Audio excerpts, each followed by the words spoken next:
जय श्री चक्रधर। मेरे श्री गुरुवर और सभी संतजनों को मेरा सादर दंडवत प्रणाम और सभी प्रेमी भक्तों को मेरा जय श्री कृष्ण। तो आइए आप सभी प्रेमी भक्तजन मिलकर मेरे साथ लीला चिंतन कीजिए। आज की हमारी लीला है रावस गांव के संगमेश्वर में आबाइसा उमाइसा को दर्शन और पूजा स्वीकार करना। पूर्वार्ध लीला क्रमांक है 557।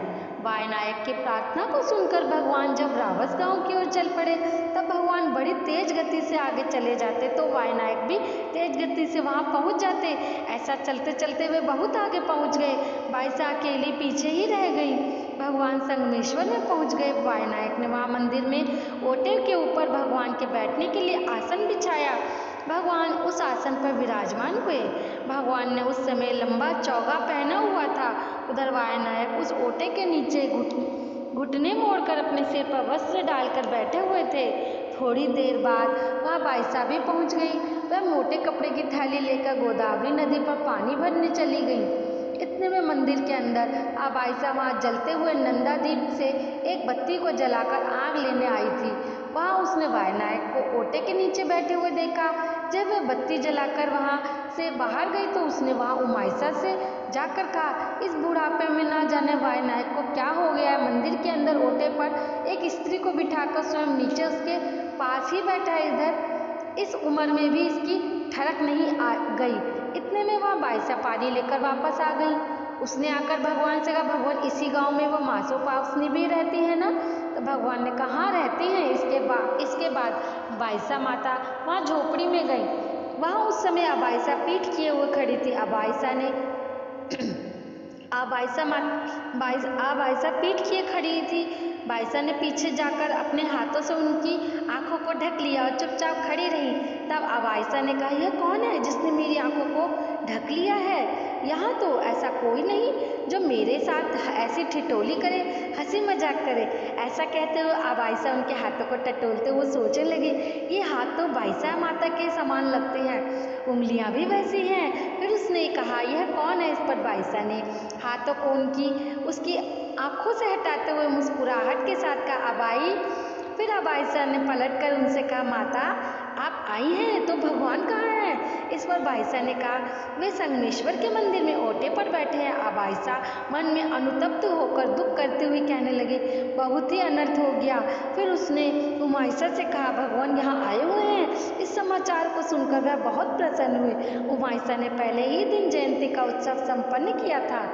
वह भगवान को भेंट करने के लिए 5 सुपारी नारियल का बीड़ा लेकर आई। उसे भगवान को भेंट करके दंडवत प्रणाम किया। उनके श्री चरणों को स्पर्श किया। आबाइसा को संबोधित कर भगवान ने कहा, माता तुमने तो उस समय कहा था कि तुम समुद्र पार भी हमें पहचान लोगी। अब तो तुम यहाँ आकर भी एक झटके के साथ यहाँ से चली गई। हम यहाँ बैठे थे, तुमने ध्यान नहीं दिया।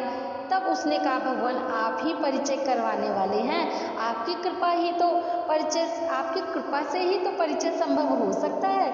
फिर आबाइसा माता ने भगवान का चरणोदक लिया। उमाइसा भी भगवान का चरणोदक लेने लगी। तो भगवान ने उससे कहा, बेटी तुम व्रतस्थ हो, तुम्हें अपने ही शुद्ध पानी का चरणोदक लेना चाहिए। यह तुम्हारा विधि है, उस विधि के अनुसार ही कार्य करना चाहिए। तब उसने अपने शुद्ध पानी का ही चरणोदक लिया। उसमें से जो बच गया वह अपनी गागर में डाल लिया। उसके बाद आबाइसा ने गुफा में ही भगवान की पूजा अर्चना की। आगे लीला का हेतु है, आबाइसा ने भगवान का चरणोदक लिया, भगवान की पूजा अर्चना करी। उससे उसके अनेक पापों का नाश हुआ।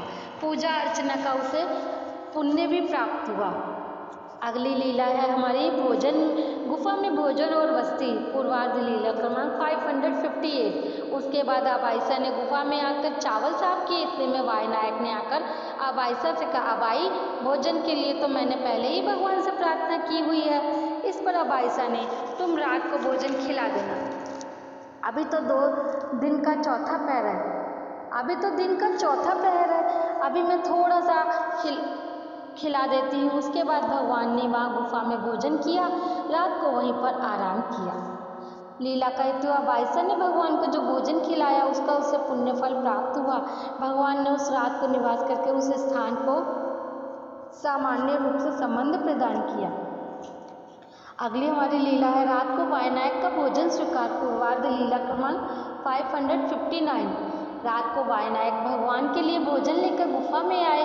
उन्होंने अपने हाथों में भोजन का थाल पकड़ा हुआ था। उनके दामाद के हाथ में घी की कटोरी थी। वायनायक भोजन का थाल गुफा के अंदर ले गए। उनका दामाद बाहर ही खड़ा रहा। थाल अंदर रखकर वे घी की कटोरी भी अंदर ले गए। फिर भगवान ने भोजन किया, कुल्ला करके पान का बीड़ा लिया। इसके बाद वायनायक अपने घर चले गए। लीला का हेतु है भगवान ने वायनायक का भोजन स्वीकार कर उन्हें भजन का पुण्य फल प्रदान किया। उनका दामाद भगवान के दर्शन के लिए अंदर नहीं आया, वह दर्शन के पुण्य से वंचित रह गया। घी लाने की सेवा का उसे पुण्य फल प्राप्त होगा।